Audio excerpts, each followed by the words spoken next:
Now, I'm a founding member of the APC. If you go to INEC and ask for the form that got APC registered, I'm one of the 34 people that signed for it, and I was a founding member of the National Working Committee of the APC.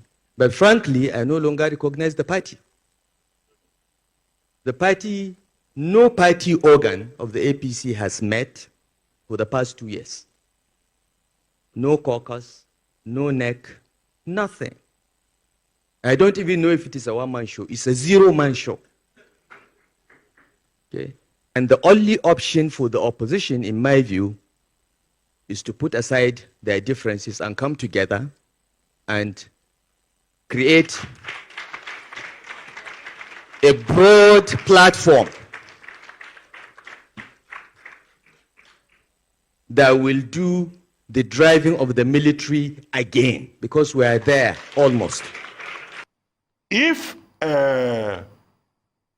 Nasir El-Rufai had been made a minister, if he had been given the opportunity to dictate directions within the APC, will he come out and say this? No. This is, somebody who has lost out in the power game, complaining. Hypocritical. It's hypocrisy. Is a major issue here. He said, the APC, he no longer believes in the APC, but he's not going to leave the APC. He has benefited from the PDP. He has benefited from the APC. And he says, I'm not leaving the APC. He's talking about leadership recruitment. What kind of arrogance? And, I don't understand this kind of hypocrisy. Talking from both sides of the mouth. When it suits you, you talk from this side. When it doesn't suit you, you talk from that other side.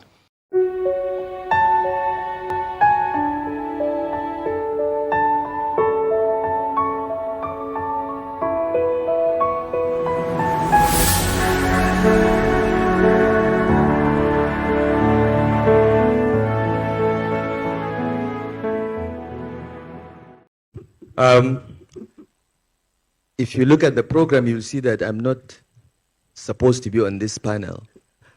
I was compulsorily drafted, and I want to say up front that I am the least qualified person on the panel to speak about political parties, because my experience in politics is limited, and my experience in forming or managing political parties is even more limited.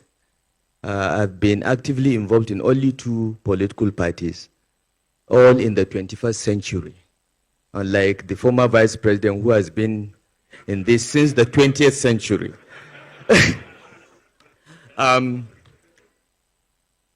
I was very active in the CPC. I was one of the leaders of the CPC before we merged into the APC. And all I know about partisan politics comes from that experience. But I want to say that, political parties are very, very important. I did not realize this until I became politically active. Because in our constitution, the only way we can contest for power is on the platform of political parties. Our constitution does not recognize independent candidates, even though we tried in our APC Committee on True Federalism to recommend that the constitution be amended to allow independent candidates. That has not happened yet, and I don't even know if it will ever happen. So political parties remain important.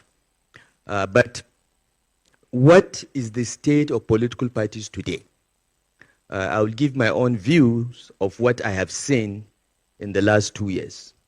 The PDP, which is one of the largest and perhaps the oldest political party in this republic, is clearly targeted for destruction.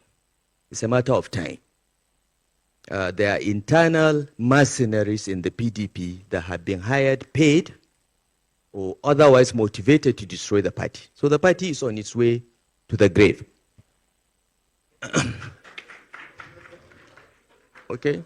And it's most unfortunate because His Excellency, the former Vice President, was explaining how politicians came together, essentially, put aside their differences to drive away the military.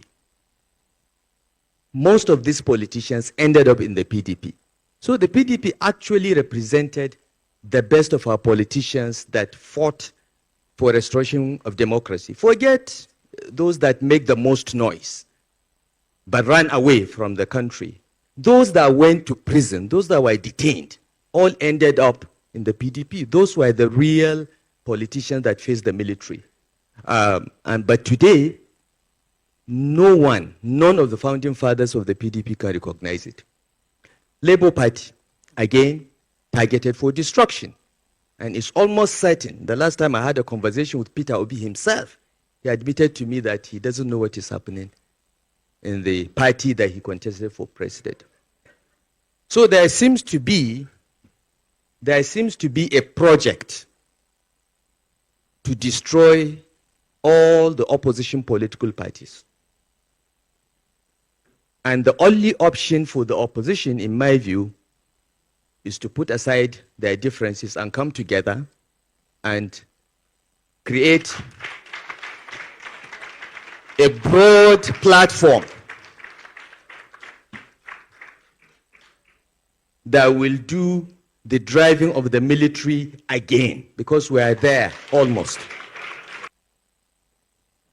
So if you look at what Professor Olukoshi outlined as the key issues to look out for in a party, ideology. What is the ideology of the APC? I don't know. We said we are progressive, but we are not progressive anymore. Okay? What about a societal project? What is our big societal project? I've mentioned the three. But now, if you ask people that were elected on the platform of the APC, they will say, I wanted to be governor, I wanted to be president, I wanted to. No, nobody talks about a national project, societal project anymore. It's about me, myself, and I. What about manifesto? When was the last time you saw the manifesto of a political party in Nigeria? The last one I remember was the one we drafted in 2007 for the PDP. Okay? Since then, the PDP has never produced any manifesto. We did one at the formation of the APC, a very detailed one in 2015. But since then, nothing. The other parties, I don't even know. I haven't seen anything resembling a to contest for governor. I realized that the most important qualification for being a political stakeholder, at least in Kaduna State, was to be an illiterate. You are an illiterate, but you are very, very cunning. That's political stakeholder. We have to change it.